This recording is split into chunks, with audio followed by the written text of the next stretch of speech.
Welcome to the Michigan Runner Show. Join us each time as we explore the people, the places, and the events that shape our great sport. Hello, everyone. Gary Morgan with the Michigan Runner. Well, I'm here in Madagascar, and we're getting ready to film Madagascar 10. We're up on the highest point of Antananarivo here, if I said it right. But anyway, we're in the capital, and we are almost 4,000 feet. At elevation here, as you can see, we're overlooking the entire city. There's almost 2 million, there's around 2 million people who live here in Antananarivo. And this is the Queen's Palace that was in use for a couple hundred years, but the French came here in 1896, and it became, after that, it was no longer used as much. There was a fire in 1995. And now it is just a spot for people to look at. In fact, nobody can even go inside. So anyway, we will film a few more things here as we're doing a city tour of Antananarivo, or however you say it. But anyway, the capital of Madagascar. And we're going to talk with Tom Gilligan, the president and owner of Marathon Tours, and put a great trip together for us in Madagascar. So, Tom, tell us a little bit about what went on here, and we had a great time, and where all we went for this great event you just put it together. Thanks, Gary. Yeah, it's always a challenge when you create a new event, particularly in a remote place like Madagascar.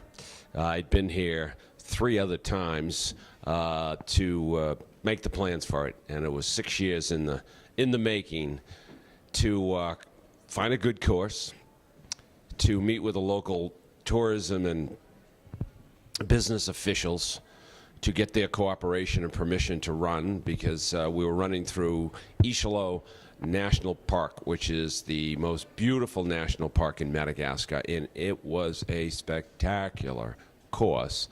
I'm sure there'll be a lot of buzz on Facebook and social media about it with great photos.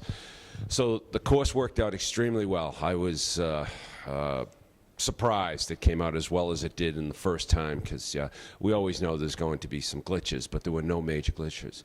No one got lost for very long, and we had some strong performances. We had a woman's runner, a woman from the Netherlands, Inez Hagen, very strong runner, and Malagasy was the first male shortly behind her. So in that regard, it was quite successful, and people are very happy. So if they're happy, I'm happy. And we'll start getting information out about the 2018 Madagascar Marathon and Half Marathon probably in about another 30 days. We'll go back and do a debriefing and see what we can do for next year to improve it. And now, how many years have you been doing the marathon? Marathon Tours has been in business 38 years, and I've been in the travel business 44.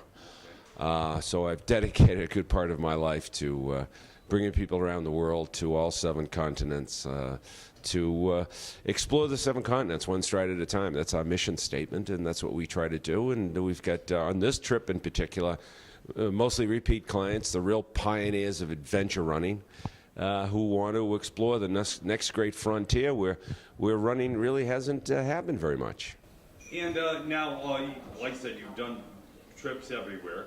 Did you feel that this became one of your most challenging adventures to put together? This is a challenging destination because there's not a lot of tourism infrastructure. They don't have a lot of flights. There's not a lot of vehicles, buses, things that you may need if you have any problems, car rentals, those kinds of things. They're just not available in the remote areas where we were. And as a result, your pre-planning is very important to be sure that you have the resources necessary to pull off the event. As primitive as it might be, you still need some basic tools. And if you're without those, you can have some problems. And now this is over with, and you're taking a group to another, here on the island, to another place, and some people are going home.